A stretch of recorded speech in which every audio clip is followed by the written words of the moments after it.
No Man's Sky. Ever since the reveal of it, the pre- and post-launch chaos has been troubling to say the least, with bewildering confusion over the game's single-player nature and an astounding number of people letting themselves get carried away by the hype. The truly special things about Hello Games' ambitious project might be lost in the shuffle. Ambitious is the word often described of No Man's Sky during its development phase, and it's probably still the most appropriate word to describe the final product. What's been created with No Man's Sky is more a technical feat than something which is actually fun to play. To boil it down to the most basic, No Man's Sky is a procedurally generated survival game with crafting elements and a repetitive nature, one which asks you to repeat mundane tasks multiple times while exploring the massive procedurally generated universe. No Man's Sky makes an admirable effort to prevent boredom from setting in, and does a lot of wonderful things. It has a gorgeous and instantly recognizable aesthetic, inspired by thousands of book covers from the golden age of science fiction. Zipping around its improbably proportioned solar systems feels like flying into the dust jacket of a Harry Harrison novel. It has the same overly saturated palette, the same geometrically bizarre ship designs and landscapes, the frankly absurd skies as seen from planet surfaces in which neighboring worlds hang closer and more imposingly than seems possible outside of a Ralph McQuarrie painting. Due to the procedural generation of the game, you're not even guaranteed to see some of its more fascinating planets, climates, wildlife, or structures. For instance, I haven't seen anything which is even close to the areas which were shown off in the trailers over the last few years. Nothing which will truly blow you away. While this all sounds pretty negative, the visuals are truly impressive in No Man's Sky. Also, the sheer size of it, the music, and the laid-back nature of the game shine through. At its heart, No Man's Sky is all about the joy of discovery. You begin stranded on one particular planet with several of your items, including your ship, in need of repair. Rather than barrage you with tutorials, Hello Games has made the choice to let you figure things out mostly on your own. You will soon discover harvesting plants and blasting away at minerals with your mining gun will net you materials you need to fix your items and get your ship into space. Combat is as basic as a first-person shooting can get. There are no iron sights, no cover system, just straight up shooting from the hip.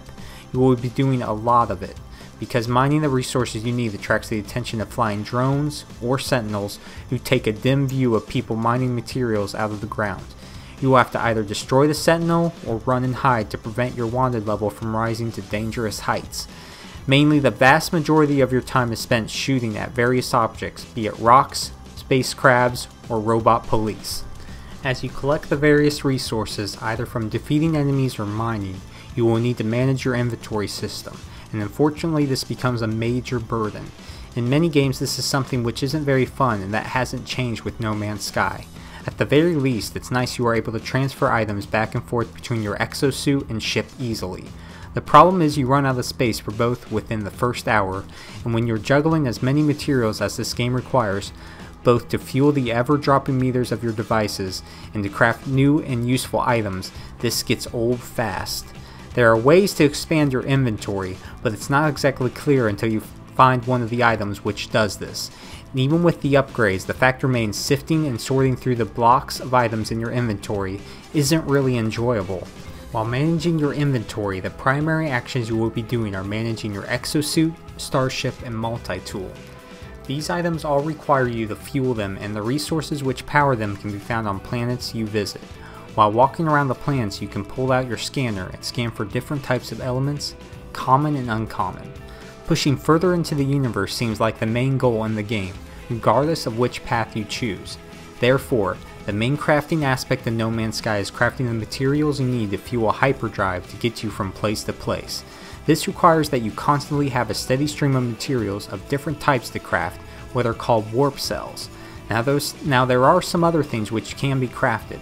Upgrades, for example, also play a large role in the progression for No Man's Sky, and you will find upgrades for your multi-tool, ship, and exosuit in many nooks and crannies across the universe. However, the loop of crafting warp cells for progression cannot be denied as the main task to get you from planet to planet, and the action which feels the most repetitive about the game.